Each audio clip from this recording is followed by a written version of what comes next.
we are inching towards a final agreement, settlement. After all these years of it being wrapped under so much confidentiality, and only a certain very high privileged classes were having access to what was transpired behind the screen, today government is in a position to share with our people not the final status still, but whatever points are important for our state and our people.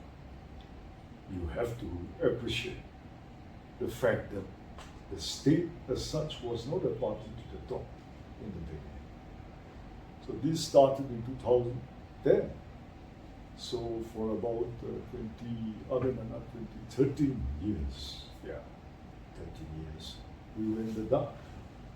It was only a bilateral talk between the Government of India and the ENPO. MHA comes straight to Bond Plaza. They go back straight to Delhi. ENPO goes straight to Delhi. And so the state was always sidelined. So all of us were equally curious and concerned to know what was the status of the talk. But you know, only last year, I think I've shared with you that this would become a tripartite talk. So after it being, tripartite, trilateral, then only we're getting to get to know a little of what had happened in that more than 1 decade discussion and talks, and we are able to put in our suggestion, observations also. It's just about a year that the state has come to the picture, and you know, it's not very easy to make people roll back after they've gone so far and to restart again by streamlining, correcting, or by way of bringing out a new approach to anything. It's not easy. It's very time-taking, it's very tricky. So on their part also, both the parties, the MHA, Government of India, and the ENPO, and the leaders, they had also undergone a very strenuous time with so much exercises, having to recast on so many areas of their approach. And the government, the state as the third party, we have to be very cautious. And it ultimately falls on the head of the state, because the state's property is being bifurcated. Whether east or west, north or south, every inch is ours, of land is ours. The last person is a full-fledged bona fide citizen of our state. So here the state is dealing with its citizen and its boundaries, the geopolitics, the land. So when the state, the people of our state has reposed their faith and trust by way of giving the mandate into our palms, the state cannot be careless. If the state makes a mistake, there's no one behind us to correct us again. So, very intricate, very sensitive, and we had to tread very softly and carefully. But today, we have made a considerable progress, and we are on the verge of finalizing everything. But all in all, everything is still under progress. So we're meeting at a time when everything is halfway, incomplete, and under progress.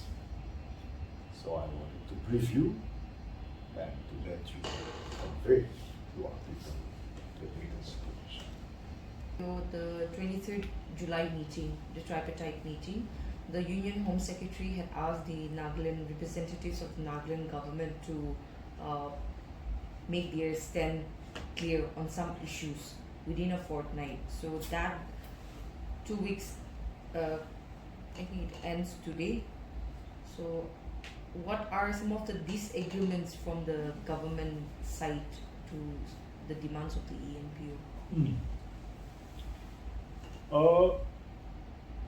Many points, many pertinent points have come to light only today. All these documents, as I said, were not accessible to many of us over all these years. So finally, when it was brought to the table of the cabinet, we had deliberated thoroughly. That's what took us a lot of time, and we have exchanged our views on many points, and we have decided that if possible, the entire cabinet should go to Delhi once to meet the Home Ministry. There are several areas where we would like more clarification. The ENPO was there, many of them. They were also, unfortunately, they were also, I think, kept at bay. They were also not taken into the mainstream discussion for quite a long time. So we were all equally a little confused on certain points. So we have to hear it from the horse's mouth. We have to hear it from the horse's mouth. So in all probability, we'll be making a trip to that. So, sir, just 2 points. Is it true that there will be a new clause under Article 370 for the ENPO? And secondly, with regard to the proposal of the ENPO for the appointment of ex-officio, so has that been declined, or just the voting rights will not be given to the ex-officios? Come again, please. Is there going to be a new article under a new clause under Article 370 for the creation of FNTA, and also whether the proposal of the ENPO for ex-officios, appointment of ex-officios, has that been rejected, or just that the ex-officios will have the voting rights? Yeah, that was a major cause of concern. That point dealing with a new article. So, whereas all the while we have been made to understand, you've gone on record also, and that it will be under, whatever entity is worked out, it will be under Article 371A. So that is meaning to say there will be no bifurcation of the state. It will be a component within the 371A state. But today, one corner of our deliberation more or less started implying that there would be a new article, and it's supposed to have been a suggestion made by people at the center. So that is one reason why we want to hear it from the horse's mouth. Because voting rights, ex-officials, 40-something members of the regional council, the sitting present 20 legislators, all the government members, and so many other things, all other things rather, will depend on the status of the new entity, the FNT. Whether it will be a component arranged from within the 371A, or will they be given a new article? It makes a world of difference, and completely different. Supposing it becomes Article 371K, for example, because A to J you already have noticed in the state, and Maharashtra. Assam is B, Manipur is C, Mizoram is D, Sikkim is E, and so on and so forth. Other states also. Arunachal is F, H, I, J. Now, if they say that this new entity will be Article 371K, that would mean that something out of 371A is gone. And it's no more a part of A because it's got a new chapter. Then that would mean a world of difference, and they would be, in fact, the state would have nothing to do with it anymore. So, before we proceed further, I think there are certain areas like that which we have to accept. And ENPO never meant that they would go out of A and do more. Nobody ever said that. So what we intend to, but what is actually taking place should not contradict each other. That would be catastrophic for us. So things like that. So my last two questions. So Yeah. I suppose what we could understand is that the state government is not agreeable to this very particular proposal put forward by the centre. That's one. And the second question is, I always keep asking, is the state government agreeing to the financial, apart from the legislative and executive, is the state government agreeable to the demand of the ENPO for financial autonomy? Others are minor, whether it be judiciary, finance, administration, legislation. Others are all minor. The state has no objection. What the state and the people are concerned is whether we are going to be bifurcated by way of giving them a new article, whether 371A is going to be again under scrutiny of the Parliament, which we have a lot of apprehensions, our people, and would not like to let it go to the floor of the House again.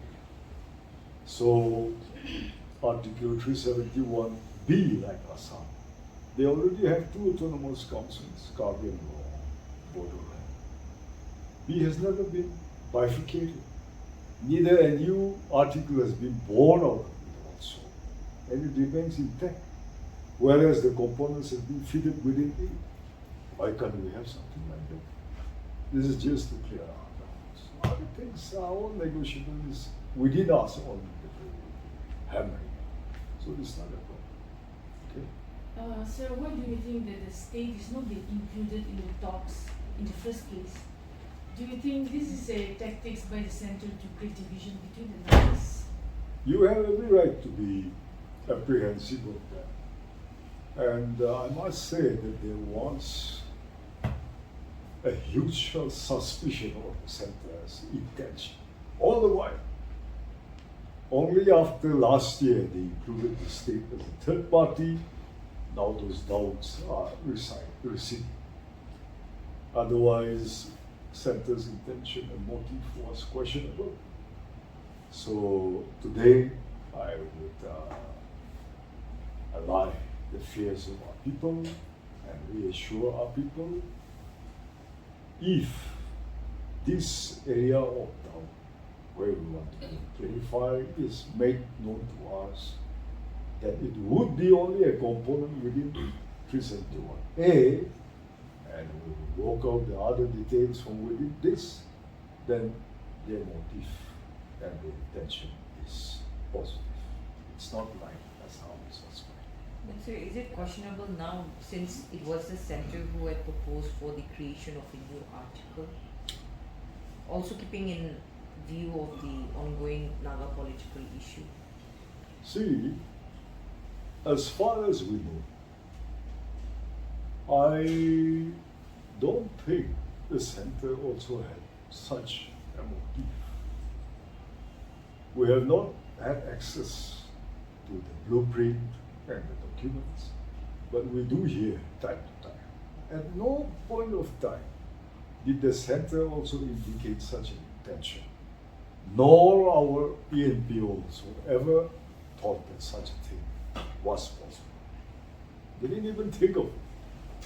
But this is something which just propped up today in discussion. And it appears to be a suggestion made or some idea being mooted by, but it is center oriented. So we'll just discuss more on it and to make sure so that we will be confident when we take every step in practice of this issue. So when are you likely to, is the cabinet, entire cabinet, when is it likely to go to Delhi and meet the MHA on this matter? The earlier the better, but responsibilities, somebody has to be discharged before. Entire cabinet moving is not a joke, so we have to see at the earliest possible. Maybe right after our Independence Day program, when everyone goes and come back to station.